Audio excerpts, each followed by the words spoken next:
You are sitting in a rented Peugeot on the third level of a parking structure. It is 7:18 a.m. The engine is off. The heater has been off for 11 minutes. The temperature inside the cabin is dropping toward the temperature outside, which is 4 degrees Celsius. You do not start the engine again. Movement draws attention. Cold is preferable to attention. Your target leaves is building between 7:22 and 7:35, depending on the morning. You know this because you have watched him for 11 days. The notebook containing those 11 days sits in your lap. Tonight, regardless of what happens in the next 17 minutes, you will burn it. The notebook does not contain your name. It does not contain your employer's name.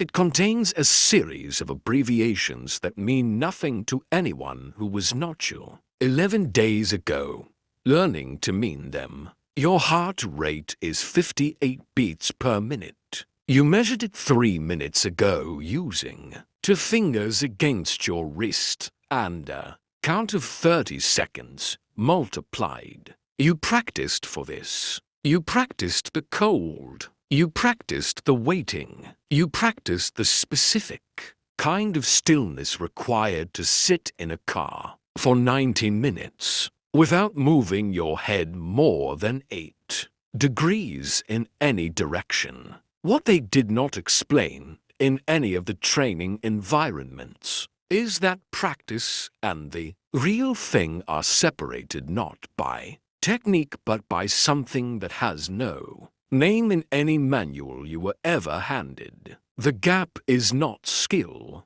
The gap is the knowledge that this time the variable on the other end is irreversible. You did not choose this moment consciously. Sequence of smaller decisions that each seemed reasonable at the time. That is how most things work. That is the first thing you understand, sitting in this car, at this temperature, at this hour. Everything that brought you here was reasonable at the time. You did not apply. You were identified. There is a distinction, and the distinction matters, because it means the selection criteria were never explained to you. And you had no opportunity to disqualify yourself before the process was complete. 3 combat deployments. 7 years of service spread across 3 different operational environments. A psychological profile that certain analysts in certain agencies had flagged with a notation that does not appear in your official file. The notation described in clinical language a particular ratio between response time and emotional latency, the gap between perceiving a threat and feeling anything about it. That ratio, in your case, was atypical, not pathological, just useful. The letter arrived 14 months ago. It was printed on the stationery of a private security consultancy that you had never heard of, based in a city you had never visited. It offered a contract position, risk assessment, high-value client environments, competitive compensation. You had been out of the service for 4 months and were working a job that paid 28,000 euros annually and required you to stand at a desk for 8 hours and process shipping manifests. You accepted the contract position. The assessment phase lasted 6 weeks. You flew to 3 cities. You completed what were described as evaluation scenarios. The scenarios became increasingly specific. By the 5th week, you understood that the evaluation was not testing whether you could protect someone. You understood that in the hotel room on a Tuesday evening, with the television on and the sound muted, and the understanding arrived without drama, the way most significant realizations do, quietly, After the fact, when you are already too far inside. The decision was made by a version of yourself operating with incomplete information. You cannot hold that version fully responsible. You also cannot fully exonerate it. The first assignment was presented as a field exercise. You believed that for approximately 40 minutes. Then you did not believe it, and you completed it anyway. And in the completing of it, the decision solidified into something that could not be undecided. Promotions in this work are not announced. They are simply the next assignment, which is harder than the last one, and carries a higher number in the fee column, and asks something additional from you that the previous assignment had not asked. You say yes or you say no. You have said yes 3 times now. The 4th time is this morning. Preparation accounts for 90% of the work. This is not an approximation. It is a structural reality. The execution window, when it exists, is measured in seconds. Everything before it is measured in weeks. The ratio is approximately 300 hours of preparation, 2 for seconds of action. You are paid for all of it. The fee for this contract is euro 140,000. It was transferred into installments to an account in a jurisdiction that processes transactions differently than the ones your government monitors. You did not set this up. It was set up for you by people whose names you do not know. In the same way that the car was rented for you, and the apartment on the 4th floor 3 blocks east was arranged for you, and the equipment was sourced and placed for you. You are not required to understand the system. You are required to function inside it. The unspoken rules are not complicated. You do not ask about other contractors. You do not ask about the client. You do not ask why the target is a target. You receive a profile. The profile contains what you need and nothing else. You operate from the profile. You file a report in a specific format using a specific encrypted channel within 6 hours of completion. If there is no completion, you file a report anyway, explaining the variable that prevented it. The system does not tolerate silence more than it tolerates failure. Silence suggests something has gone wrong that the system cannot account for. The bureaucracy of violence is not different from any other bureaucracy. It runs on documentation, on timelines, on the reliable conversion of input into output. Creative compliance is the correct term for what you do when the plan encounters reality. 3 days before this morning, a variable appeared. Your target changed his routine. New vehicle, a grey Audi instead of the black Volvo you had catalogued. New route, southwest instead of north. New associate walking beside him, unknown, unvetted, carrying a bag that could mean several things. You reported the variable to your coordinator. The coordinator said, "Proceed." You did not proceed. You went dark for 36 hours, turned off all communication channels, and rebuilt the surveillance architecture from an angle that the associate would not recognize as surveillance because it did not look like surveillance. It looked like a man eating breakfast in a cafe near a window every morning with a newspaper. In those 36 hours you rebuilt 11 days of work into a revised operational picture that accounted for the new variable. You then reported back. You did not explain the 36 hours. The coordinator did not ask. The system absorbed the deviation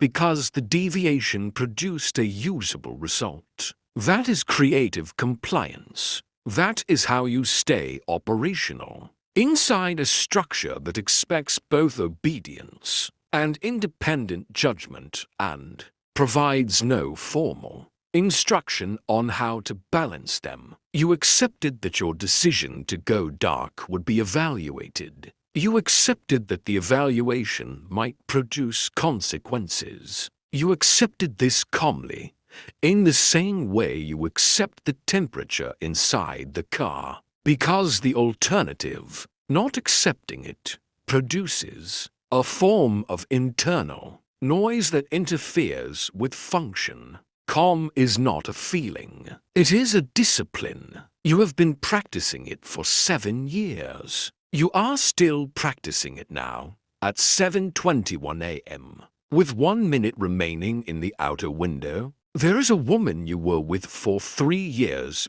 before the contracts began. She is still in the same city. You know this because you checked once 6 months ago through a method that left no traceable connection between the check and you. She has a different last name now. You noted this. You did not feel what you expected to feel when you noted it. What you felt was something closer to relief, which is its own kind of information. Identity is not something that disappears suddenly. It thins. It thins in increments small enough that you can convince yourself, at each stage, that the change is not significant. The version of you that took the consulting job was recognizably continuous with the version that completed 3 deployments. The version that completed the first assignment was recognizably continuous with the version that took the consulting job. You could draw a line between any two adjacent points, and the line would be straight. It is only when you try to draw the line between the first point and the current one that the angle becomes something you do not entirely recognize. You have 3 people in your life who know your real name and have a functional expectation of continuing to know you. One is a brother in a different country. You speak 4 times per year, on holidays and on his birthday. The conversations are warm and unremarkable. He believes you work in corporate risk management. The second is a former colleague from your second deployment who sends messages periodically that you respond to with brief, friendly replies that contain no actual information. The third is a man who runs a sporting goods shop in a city you pass through occasionally, who you buy equipment from in small quantities over time, whose opinion on hiking boots you genuinely value, and with whom you have never had a conversation that lasted more than 11 minutes. These 3 people constitute your social architecture. You built it carefully, without noticing you were building it. Isolation is not what happens to you. Isolation is what you construct, because the alternative is proximity, and proximity is vulnerability, and vulnerability is the variable you cannot afford. You sleep well. This is the detail that surprises most people when they encounter it in the literature. And it surprised you also the first time, and then it stopped surprising you, because you understood that sleep is a function of the nervous system's ability to process threat and then release it. And yours has been trained to release very efficiently. You do not dream in narrative. You dream in images and temperatures and spatial configurations. You wake at 5 a.m. without an alarm. You make coffee and sit with it. And you think about the operational picture for the day. And then you stop thinking about it. And then you go and do it. There is no middle section of anxiety. That section, in you, was removed some time ago, by repetition and by the training, and by the specific psychological architecture that certain analysts had flagged before you ever met them. What you have lost, you cannot fully inventory, because the losing happened to gradually to record. You know you laughed differently once. You know there were things that moved you that no longer move you. You know that you read a news article last year about an earthquake that killed 340 people, and your response was to note the logistics of the rescue operation. You were aware, in that moment, that this was not a typical response. You filed the awareness and moved on.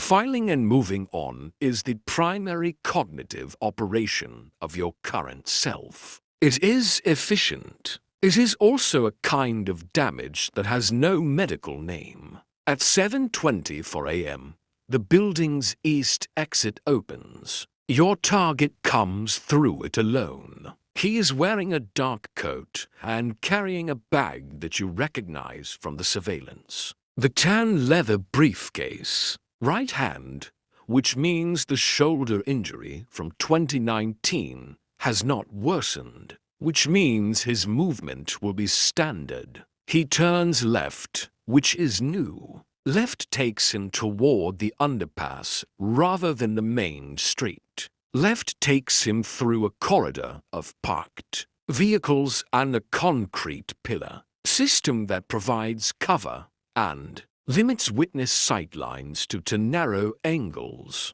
Left is better than any approach you had planned. You are out of the car in a controlled motion that does not draw attention. The equipment is suppressed and configured and has been since 5:47 a.m.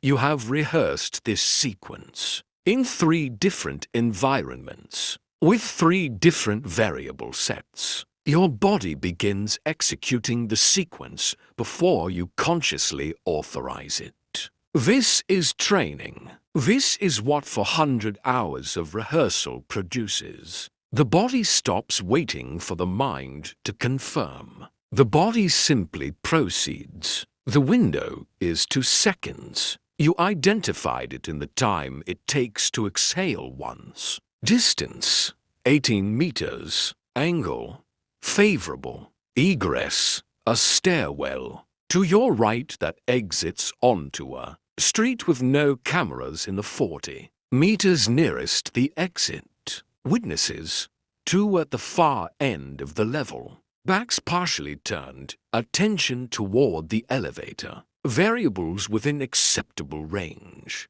You reach a decision not through deliberation, but through a physical certainty that originates somewhere below the level where thought occurs. You have experienced this before. You know it is reliable. You know that questioning it in the moment costs time you do not have and produces no better outcome. And then the target stops. He stops and tilts his head back and looks up at the concrete ceiling of the parking structure, and he exhales, visibly, a long, slow breath. And for 1 second, he is simply a man standing in a garage in the cold, looking at nothing in particular, being no one's target, being only himself. You complete the sequence. The window does not wait for realizations. The sequence does not pause for them. You are already moving before the image fully registers. What registers is peripheral and arrives afterward, in the stairwell. In the 14 seconds it takes to reach the street-level exit, the coat, the tan briefcase, the angle of the head, the breath visible in the cold air, a man looking up at nothing. This is the image that stays, not the outcome. The image before the outcome. which is the last one in which the variable was still a person standing in a garage doing something. No one does when they know they are being watched, looking at nothing, breathing, present, in a moment that was about to stop, being available to him. You understand, in the stairwell, that this image will not file and move on. You understand it in the same calm, functional way you understand operational data. It is simply a fact about the architecture of your mind that this particular image has landed somewhere that filing and moving on does not reach. You know this. You continue down the stairs. You reach the street. You walk at the pace of someone with a destination and no urgency. The image is still there. You accept that it will remain. The system told you nothing about this, not because it withheld it deliberately, but because the system has no category for it. The system deals in outcomes, not in images. The image is yours alone, which is to say it belongs to the part of you that the system cannot reach, the part that is still there regardless of everything that has thinned, the part you cannot fully inventory but can, occasionally, feel the edges of. It does not feel like conscience. It does not feel like regret. It feels like the specific weight of an irreversible thing, which is different from all other weights, and which you will carry in a way that does not interfere with function, but does not entirely disappear either. By 9 a.m. you are in the apartment, burning the notebook in the kitchen sink. The pages curl and blacken, and the abbreviations. That meant 11 days of your life dissolve into ash that you will rinse down the drain. The apartment was clean when you arrived. It will be clean when you leave. You will leave at 2:30 p.m., taking a train to a city 2 hours away, where a different rental car is waiting in a different parking structure. And from that city, you will drive to a border crossing that processes 4,000 vehicles per day, and you will be one of them. Unremarkable, continuous with the flow. The encrypted report will be filed at 1:45 p.m. The second installment of the fee will arrive in 48 hours. Somewhere in the organization, there is already another notebook beginning. Not yours, someone else's, a different city, a different parking structure, a different rented vehicle growing cold on a numbered level. The training that produced you is producing others. In parallel, in environments you do not know the location of. The profile that identified you identified others with similar ratios, similar architectures, similar histories of useful compartmentalization. The system did not depend on you specifically. The system depended on the category of person that you represented, which is a category with multiple members. This is not a failure of your significance. It is simply the structure of operational systems.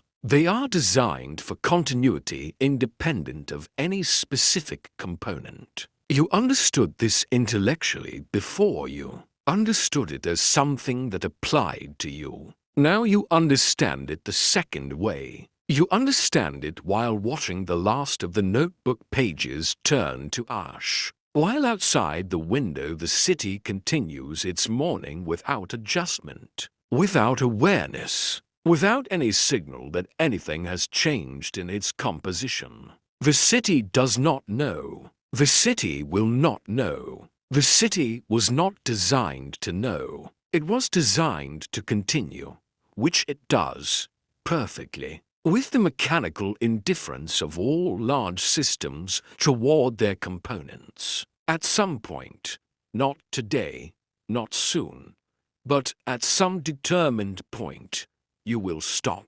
The stopping will be the organization's decision as much as yours. calibrated against your current assessed risk profile, your operational longevity, the psychological indicators that certain analysts will have been monitoring in the patterns of your reports and your response times, and the micro-deviations in your language that indicate accumulation. When the indicators reach a threshold, you will receive a communication. The communication will not be hostile. It will be procedural. There will be an exit protocol, a final financial arrangement, a set of instructions for the transition into a civilian identity that has already been partially constructed somewhere without your participation. You will comply with the exit protocol because you have complied with everything else,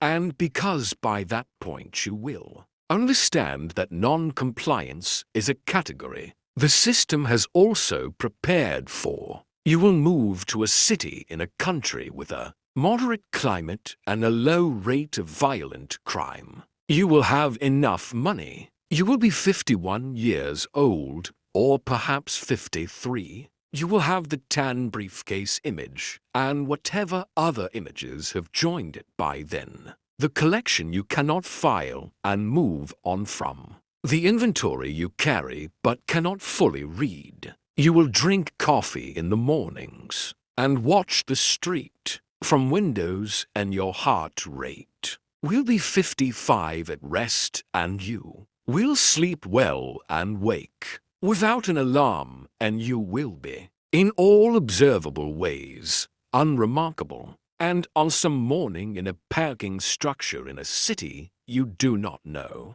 in a rented car growing cold on the 3rd level, at 7:18 a.m., someone else will check their pulse and find it at 58, and they will have practiced for all of it, and they will be sitting with the gap between practice and the real thing, the gap that has no name in any manual, understanding for the first time that the gap will stay with them in a way the manuals did not cover, and the training did not address, and the organization did not mention, because the organization has no category for it. You were that person once. You will not be again. The system will continue